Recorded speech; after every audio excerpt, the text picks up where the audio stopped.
السلام علیکم بچوں.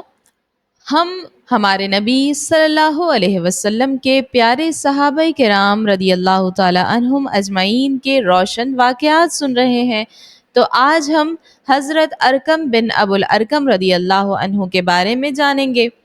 حضرت ارقم رضی اللہ عنہ وہ خوش نصیب صحابی ہیں جن کا گھر اسلام کا پہلا مدرسہ اور مرکز بنا جسے دار ارقم کہا جاتا ہے. حضرت ارقم رضی اللہ عنہ ان پہلے لوگوں میں شامل تھے جنہوں نے اسلام قبول کیا، یعنی آپ 11 یا 12 مسلمانوں کے بعد ایمان لائے. اس وقت نبی کریم صلی اللہ علیہ وسلم اور تمام مسلمان بہت مشکل حالات میں تھے. اسلام کے شروع دنوں میں ایک دن کچھ مسلمان ایک وادی میں چھپ کر نماز پڑھ رہے تھے کہ کچھ مشرکوں نے انہیں دیکھ لیا. بات لڑائی تک پہنچ گئی. حضرت سعد بن ابو وقاص رضی اللہ عنہ نے ایک شخص کو ہڈی مار دی جس سے اس کا سر پھٹ گیا. یہ اسلام کے لیے بہایا جانے والا پہلا خون تھا. اس واقعے کے بعد نبی کریم صلی اللہ علیہ وسلم نے سوچا کہ ایک ایسی محفوظ جگہ ہونی چاہیے جہاں مسلمان جمع ہو کر نماز پڑھ سکیں اور دین کی باتیں سیکھ سکیں. حضرت ارقم رضی اللہ عنہ نے اپنا گھر اس کام کے لیے دے دیا کیونکہ ان کا گھر صاف پہاڑی پر تھا جو نسبتاً محفوظ تھا. نبی کریم صلی اللہ علیہ وسلم نے ان کی پیشکش قبول فرما لی اور یوں یہ گھر اسلام کا پہلا مرکز بن گیا جہاں دین کی تعلیم دی جانے لگی. حضرت ارقم رضی اللہ عنہ کا تعلق بنو مخزوم قبیلے سے تھا.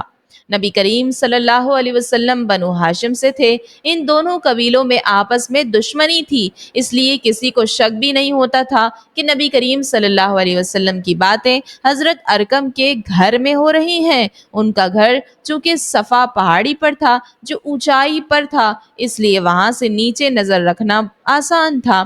نبی کریم صلی اللہ علیہ وسلم نے دار ارقم میں بیٹھ کر صحابہ کرام کو دین کی تعلیم دی، ان کے اخلاق سنوارے. کچھ روایتوں کے مطابق تقریباً 50 صحابہ کرام رضی اللہ عنہم نے وہیں آ کر اسلام قبول کیا.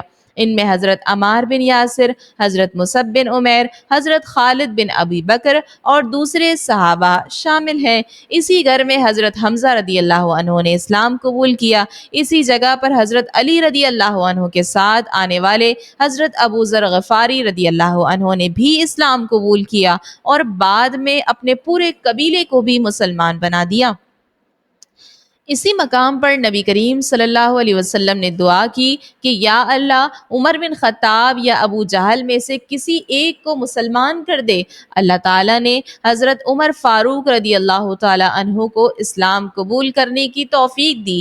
جب وہ ایمان لائے تو دار ارقم اللہ اکبر کے نعروں سے گونج اٹھا. پھر مسلمان کعبے میں جا کر کھل کر عبادت کرنے لگے. نبوت کے 13ویں سال جب ہجرت کا حکم آیا تو حضرت ارقم رضی اللہ تعالی عنہ بھی دوسرے صحابہ کے ساتھ مدینہ چلے گئے. آپ نے غزوہ بدر میں بھی حصہ لیا.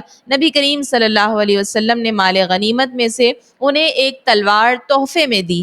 آپ غزوہ احد، غزوہ خندق اور تمام بڑی لڑائیوں میں نبی کریم صلی اللہ علیہ وسلم کے ساتھ شریک رہے. آپ کو نبی کریم صلی اللہ علیہ وسلم نے صدقات جمع کرنے کا کام بھی دیا تھا.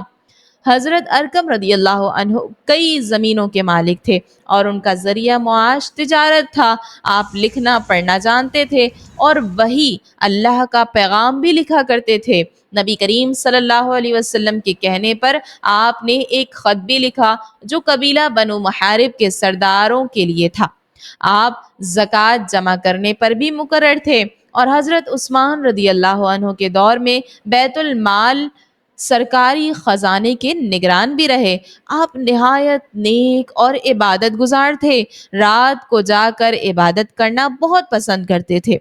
آپ نے 83 سال کی عمر میں 53 ہجری میں وفات پائی اور جنت البقیع میں دفن ہو گئے.